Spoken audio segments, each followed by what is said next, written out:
hindi po nila mabe-verify o ma-confirm kung pumasok nga ba talaga yung mga taga-ICC. Wala umanong impormasyon ang Bureau of Immigration kaugnay ng sinasabing pagpasok sa bansa ng mga miyembro ng International Criminal Court o ICC.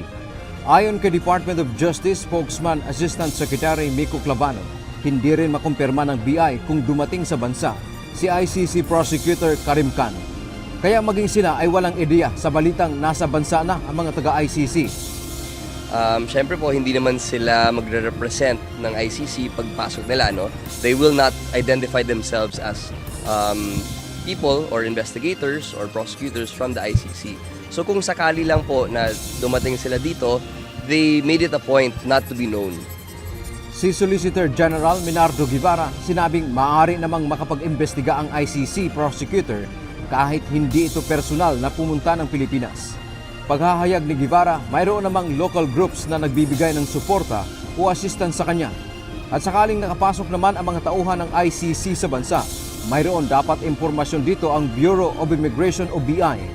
Nauna nang sinabi ni dating Presidential Spokesperson Harry Roque na kumpirmadong nandito na sa bansa ang mga kinatawan ng ICC at nag-iimbestiga.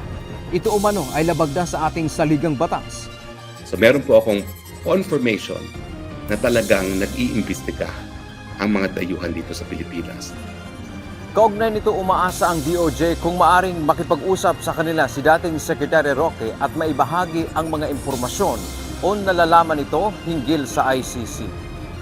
Bagamat ang paniniwala ng DOJ ay maaring patuloy pang biniberipika ni Roque ang mga nakuha niyang impormasyon.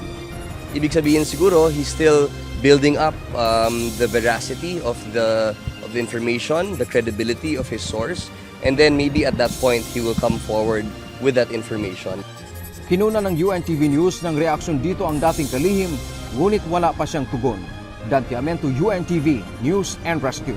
Diyos ang aming sandigan, serbisyo publiko ang aming pinahahalagahan.